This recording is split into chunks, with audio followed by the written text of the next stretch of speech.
jadikan dunia kita menjadi penilaian untuk menilai orang lain. Itu kan jadi masalah gitu. Karena mungkin dunianya beda-beda. Mentak wajar sendagurau teh kieu masih serius ting muncul orang bener manehna teh dari mah kembae gitu ya kembae gitu orang doakan cik halus gitu mudah-mudahan. Karena kan sikap itu yang harus dimunculkan pada akhirnya ketika dunia kita berbeda. Berarti kelapangan Nah, tapi teruskan lah ya. Memilih akhirat, oke? Okay? Memilih akhirat itu kieu maksudnya. Dunia mah kan pada akhirnya kayak sesuatu yang pada akhirnya yang dianggap rendah di mata Allah, itu dunia. Kalau ditarik ke syariatnya sederhana, nu disebut dunia itu adalah nu dipandang rendah di mata Allah. Paham tuh? Kan tadi mah dunia secara ini, secara gamblangna, dunia itu adalah apa yang Anda sudut pandang Anda, sejauh mana ilmu pengetahuan Anda tentang itu, imajinasi gitunya, naondinya, itu mah kebiasaan dan sebagainya. Tangke dunia mah secara ditarik ke syariat ya, dunia adalah sesuatu yang dianggap rendah di mata Allah. Jadi lamun dikitukeun lebih gampang. Jauhi anu memang itu adalah rendah di mata. Sederhananya, harta di mata Allah rendah atau tidak? Nah, ente. Pada akhirnya itu, lain harta anu dipandang rendah, kade. Tapi bagaimana Anda mempergunakan? Jadi lain ulah beunghar. Ninggalkeun lain ulah beunghar, tapi kebangharan ente bage jang naon? Heeh. Dipake jang naon heula gitu. Dipake jang naon heula eta we pertanyaanna gitu. Maka kan ketika di akhirat pertama kali ente ditanya kan ditanya tentang harta. Menangna ti mana? Dipake jang naon ka mana? Artinya harta itu tidak punya nilai sebetulnya ya. Teu alus, teu goreng gitu maksudnya. Tapi ketika manusia mempergunakannya, baru ada nilai value dia rendah atau dia mulia. Tah tinggalkan di dunia teh kitu maksudnya. Ente lo mau semoga mobil rek pake jang naon. Sarua. Harta yang paling berharga teh. Ginjal 700 lumayan. Hargaan. Itu loba itu hargaan. Oh, tidak bernilai gitu ya. Tapi dinilai di harga ada teh. Di Cina teh.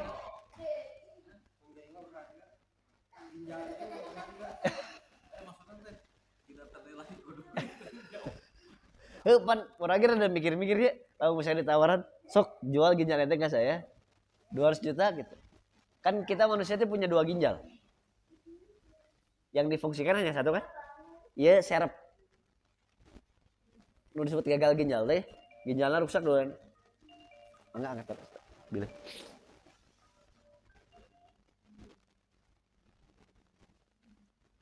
Oke. Jadi pahamnya menjauhi dunia itu kumaha? Dalam konteks syariat berarti menjauhi hal-hal yang dipandang rendah oleh Allah. Bisa. Cetek bisa datanya. Meskipun di usia kami sudah tidak membutuhkan kuat sih Keren punya.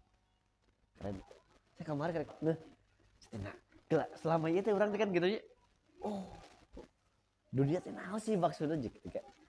Tapi kan ketika khalaqas samawati wal ardh, Allah menciptakan langit dan bumi. Tapi nu di ketek mah dunia we nya. Goreng dunia mah sendagurau dunia mah dan sebagainya gitu. Oh, ternyata apa yang kita bahas selama ieu teh salah persepsi orang tuh berarti ngebenturkeun dua hal anu berbeda. Orang tambahan nih hadisnya. salah satu penyakit yang akan mengidap orang-orang di akhir zaman. Dia adalah bernama penyakit wahan. Wahnun, wahan. Sahabat nanya, "Ya Rasulullah, ma huwal wahan?" Apa itu wahan? Beliau bilang seperti ini. Wahan adalah hubbud dunya wa karahiyatul maut. Cinta dunia dan benci kematian. Aisyah bertanya, "Ya Rasulullah, cinta dunia kita sudah paham. Entah daya dunia itu seperti itu. Tapi kan lamun benci kematian kan wajarnya. Ada orang udah sieun banget. Karena kan kita memaham apa? Imagine kematian itu kan menyeramkan gitunya. Kayak orang bertanya, "Ya Rasulullah, kumaha?" Terus kumaha misalnya orang naik mobil, hati-hati dah sieun maut, jadi laun di jalan, apakah eta sebut karahiyatul maut? Naon atuh? Kan urang hati-hati sieun naon? Sieun ditabrak, sieun kecelakaan, sieun maut pan lain. Jadi hati-hati we di sisi jalan ke sekolah tuh aja. Balo. Sieun naon? Pertanyaan Aisyah sederhana seperti itu. Jika urang gitu ya mikir, atuh kumaha nya lamun teu sieun maut atuh. Pan urang di jalan nanti lamun belok ke kanan di sen kanan di sinaun. Wes salamat kan? Bisa careo. Loh gue carekan lamun ditabrak. Di sen kiri belok kanan pan. Sen kanan belok ke kiri pan. Aduh ditukangkeun deh wah. Pertanyaan Aisyah, apa yang menjadi minimal beliau mewakili apa yang jadi pikiran orangnya. Sieun mautnya kumaha? Ya Rasul, apakah seperti itu wahan? Mata ada hadis.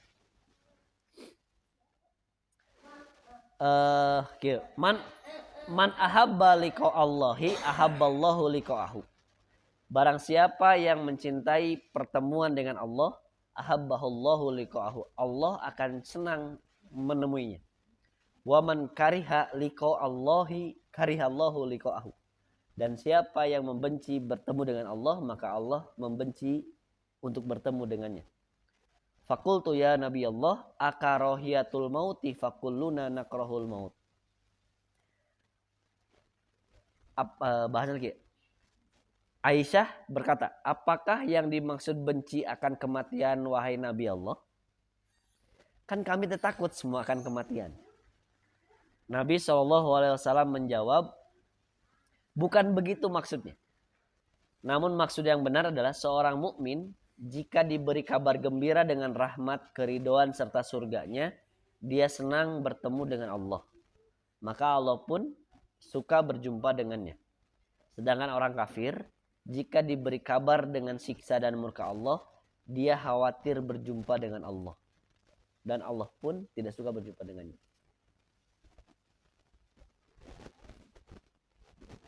Sekali paham deh. Berjumpa teh maut.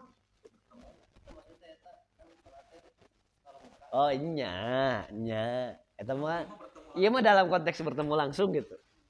Kan sholat tadinya jika gitu, seakan-akan gitu. Iya mah kan pertemuan itu terjadi setelah kematian. Jadi bukan benci kepada kematiannya, awas. Tapi benci bertemu dengan Allah karena rumasan. Dan dia berputus. Tak eta menjadi bahaya tuh. Gampang putus asa. Jadi benci kematian teh putus asa. Ini era mah halus itu. Era mah halus itu. Era mah halus. Halus itu mah kan maksudnya tong jadi putus asa karena Allah gede rahmatnya gitu. Pede bolong tuh kudu pede maksud nanti nyempat oke gitu. Nya nah ya gitu akhirnya pasti. Jadi karahiyatul maut itu bukan kematian yang dibencinya, tapi orang kafir mah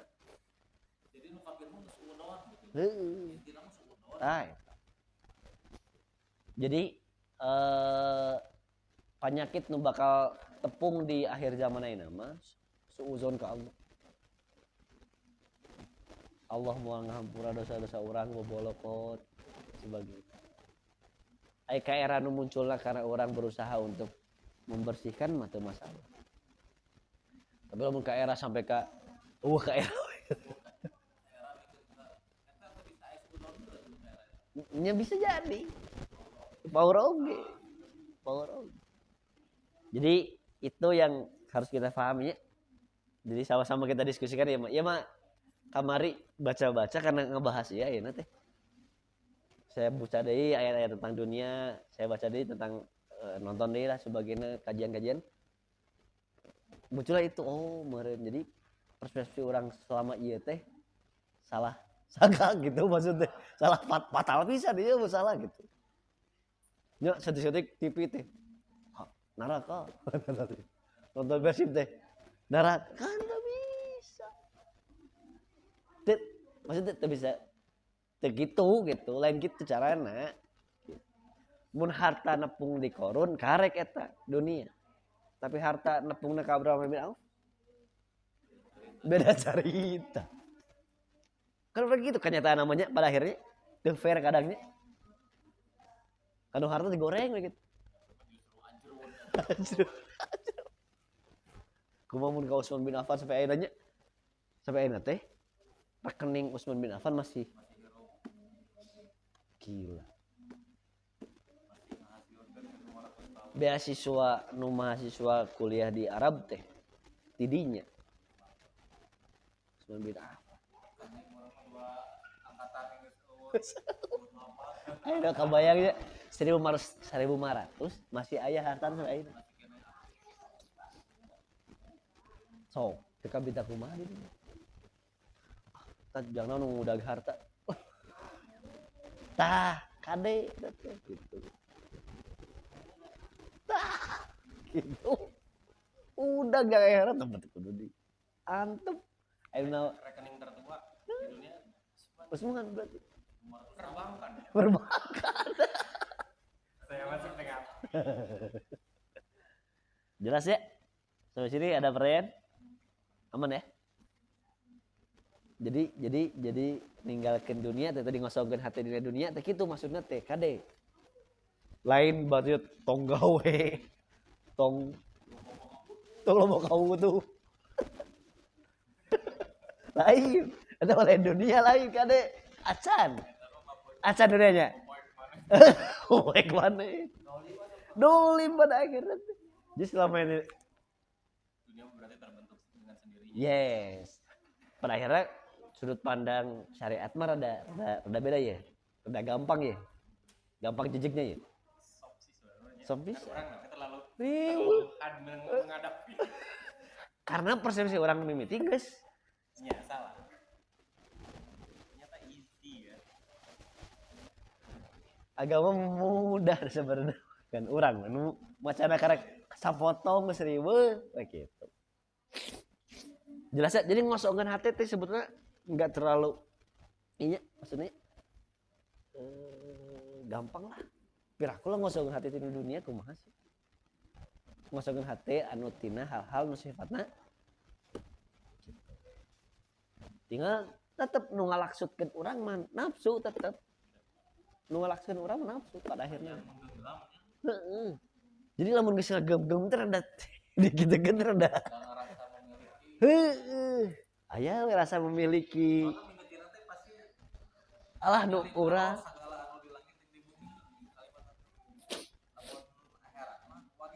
warisun pada akhirnya mah dipemiliki diwariskeun karena goreng kau ke dunia mah gitulah paham deh. Awas dunianya lain buminya dunia eta mah kan tempatna bumi mah teh salah mah tak diciptakeun segala di bumi bang gitu. Tapi kan tadi ya apakah segala di bumi itu dunia? gitu. Jadi tong loba teuing cengkat bumi jeung dunia teh dua istilah yang berpahimtum terus ini. Insyaallah. Mudah-mudahan benar ya. Mudah-mudahan benar. Yang saya baca iya sih nu ka ketarima teh kitu sih gana bener gitu sih gana. Walau alam sah. Tapi aya beberapa ulama yang masyarakatnya aya oge gitu. Jadi keren oge gitu ngebahas itu. Wah, masyaallah. Di Islam ya teh salahnya orang. Cicing di laut tong jadi kan berarti orang teh tong gawe. Iya tahu. Jika babe anak kan tebak teh gawe oge. Budak nama ribu. Makomna geus cicing di imah ibadah, tahajud, salat, baca Quran gitu. Terus.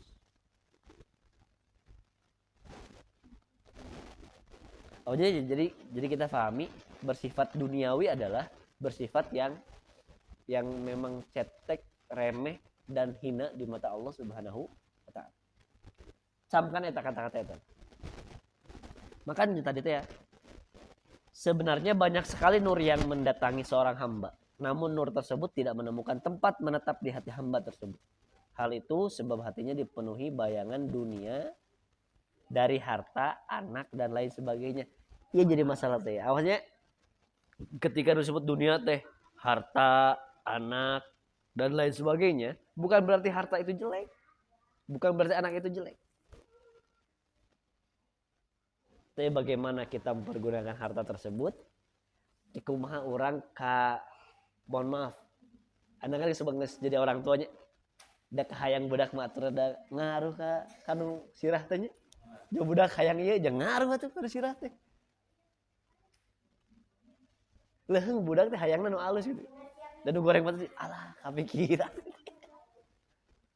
Meskipun mahal ge da hayang di budak gitu nya. Nah pada akhirnya anak teh pengaruh terbesar buat orang tua. Artinya anak nu kumaha nu jadi masalah dunia teh. Ketika anakna paham tuh? Pasti masalah. Jelek atau baik dan jelek itu pasti masalah. Pasti. Tergantung menghadapi. Bener. Kalau kepikiran kan dia tanya. Budak candaek salat. Budak kepikiran kepikiran budak. Sekolah di mana? Cana naon teh? Sekolah di mana? Budak teh jojo. Ka urang teh sekali sirah teh.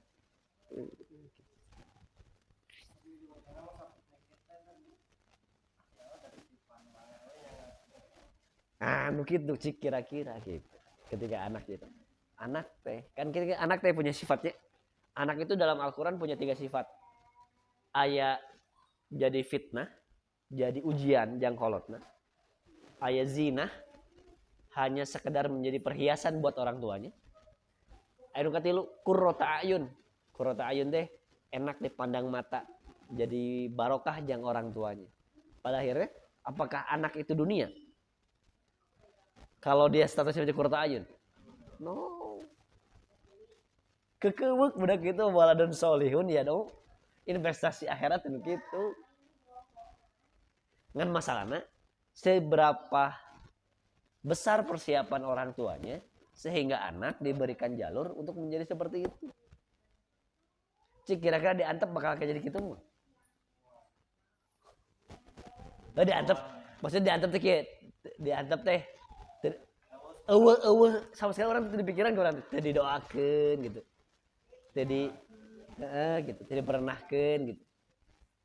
Nya leuheung diantep teh ya orang fokus nyari nafkah gitu nya. Jaga kebutuhan keluarga tapi didoakeun henteu gitu bener. Kan setepan. Teh dipernahkeun, teh dibere motivasi ngarahkan dieu ka dieu gitu.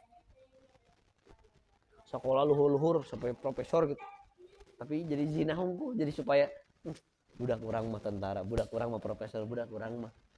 Tapi kalau tak kergering teu ngolong kaca. Daek boga budak kayak gitu. Aya kamari Baji Habibi curhat. Nanya, saya kalau tahu seperti ini Jigana budak orang rek dieureunkeun pas basantri. Kabeh da suka basantri. Daripada kurang disekolahkeun jauh-jauh ke Jerman jadi S3 jadi profesor di ditu. Teu bisa papangiat teh. Da sibuk. Ceurik pada akhirnya. Ya, ceurik. Nah, itu jadi zina maksud jadi teh hanya sebatas kebanggaan orang tuanya, tapi ketika orang tuanya butuh, udah aduh. Karunya tuh. Pahamnya? Jadi kita pahami anak itu bukan masalah saja. Tapi dia jadi berkah. Gitu. Jadi tidak semua anak itu dunia. Dan tidak semua harta adalah dunia. Dia bukan berarti tong boga budak, tong boga pemajikan, rudet banding ke dunia pun gitu. Namun difahami seperti itu kan walana buluanakum bi minal khaufi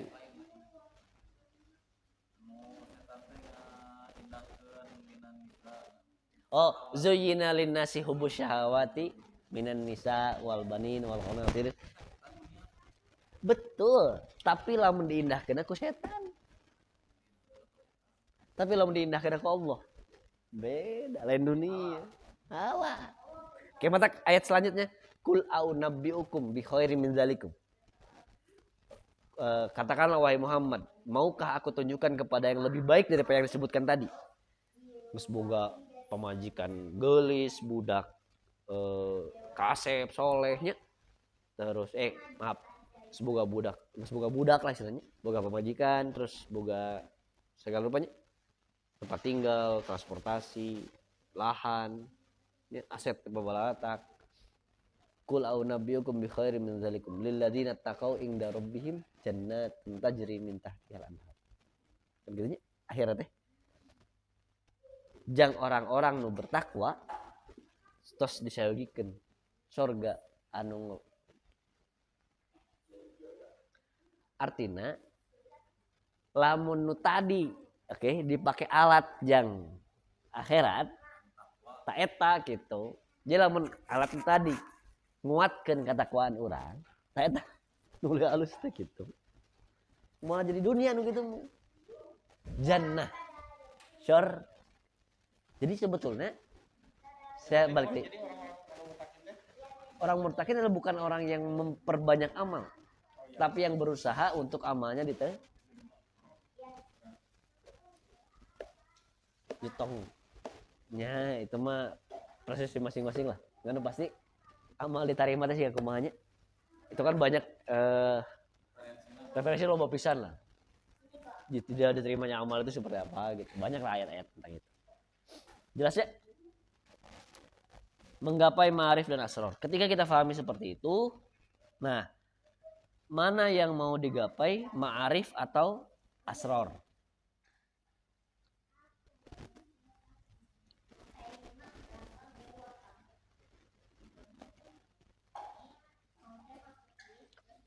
Saya masih bingung ngejelaskan ianya ma'arif dan asrar. Karena pada akhirnya kata kuncinya adalah kosongkanlah hati dari perihal selain Allah. Jadi masih kena tentang ihsannya, cuman ieu teh aya nu cahayana teh kudu diusahakeun. Tergantung watna sabaraha. Aya nu hadiah, aya nu langsung brai we tadi pencetak ge brai gitu. Mukhlasin teh gitu. Mungkin kadinya ieu teh. Saya baca bolak-balik itu ieu naon gitu nya. Aya malakut, aya jabarut gitu nya. Itu istilah-istilah yang saya masih asing. Oke, insyaallah lah kita perdalam kata-kata ma'arif dan asrar insyaallah. Cuman tapi sederhananya tadi kosongkan hati dari selain Allah itu ternyata hal-hal yang sifatnya ukhrawi pun itu menjadi dunia. Awas. Karena dia masih selain Allah. Munculkanlah keinginan bertemu dengan Allahnya daripada kita ingin dimasukkan ke surganya. Beda tuh. Jadi coba paniatan ibadah orang ayeuna Oke? Bukan untuk masuk ke surganya, tapi untuk bertemu dengan naon bedana. Kan papanya di mana? Surga. Memang cerita kan anu dikumpulkanlah orang-orang mukmin pada saat itu. Pertama, siapa yang mengharapkan surgaku? Greg, dia seberapa persen? Siapa yang Oh, di kamar ya. apakah itu menjadi sebuah namanya pertanda bahkan cuman 1% yang anu Nya nu qalilun qalilun min ibadi syakur. apakah emang sedikit bisa gitu? Yes. Al-Quran Nya enggak di tafsiran kemarin sedikit dari hambaku yang bersyukur. Kita hikmah sebelumnya eta. Anu dibaca ku ieu. Anu ketika anu nya seberapa persen? 10%, 10% nih. Nah, seberapa persen nya tuh? Anu emang bertemu dengan Allah mah gitu. tapi tidak semuanya benar. Tapi semuanya baik gitu. Semuanya baik. Kita lebih ke makom-makom Ya, gitu. Jadi semuanya baik. Jadi pada akhirnya saya bilang makom tertinggi itu adalah lebih tadi. Allah, Allah lagi, Allah terus, Allah terus, Allah lagi. Itu yang perlu saya kira untuk dilatih ya. Karena kalau orang latihannya da namun yang orang geus nepi ka dinya oge asan teh oge gitu asa ieu teh nya bisa dijalikeun oge gitu bahasa. bentuknya pasti dinamisnya. Dinamis. Dia orang industri berarti orang posisi akhirnya kan di Ya masih. itu tadi Kadang-kadang ya. Tali. Gitu. Supaya we ukul ya. Iya baca ada di. Di Nuba Meta gitu. Alhamdulillah kan eta ya Bang iman. Gitu. Tetap di wadahan kayak ini insyaallah. Itunya. Nah, jangan engkau menganggap Allah lambat memberikannya kepadamu sebab Allah adalah zat yang maha pemurah lagi dermawan seperti yang dijelaskan musonif dalam hikmah selanjutnya. Sudah Bu Agus sekarang jadinya cekapnya lambat dalam menghadapnya. Jangan merasa karunia Allah lambat datang kepadamu, akan tetapi tengoklah diri engkau yang lambat menghadap kepadanya. Allah adalah zat yang maha pemberi, pemurah, dermawan, dan penyayang pada hambanya. Dalam hadis disebutkan, jika seorang hambaku mendekatkan diri kepadaku sejengkal saja, niscaya aku akan mendekatkan diri kepadanya sehasta. Jika ia mendekatkan diri kepadaku sehasta, maka aku akan mendekatinya sedepak. Dan apabila ia mendatangiku dalam keadaan berjalan, aku pasti mendatanginya dalam keadaan berlari. Jika engkau telah menghadap kepadanya dengan hatimu, namun belum juga dibukakan futuh bagimu, maka jangan merasa Allah lambat dalam memberikannya. Akan tetapi tengoklah dirimu yang lambat menghadap kepadanya. Barangkali engkau tidak sepenuh hati saat menghadapnya. Adapun jika engkau sepenuh hati dengan menghilangkan semua bayangan selainnya, maka niscaya nurmu akan bersinar. Andaikan hatimu bersih dari kelalaian padanya, niscaya engkau berhak masuk ke hadiratnya. Diceritakan dari Zunul Ar-Misri L.A. radhiyallahu anhu bahwa beliau suatu hari melihat seorang lelaki ingin membeli rumah. Ketika lelaki itu hendak menulis perjanjian akad pembeliannya, Zunun berkata kepadanya, wahai saudaraku, jika engkau menerima nasihatku, maka aku akan memberi nasihat kepadamu.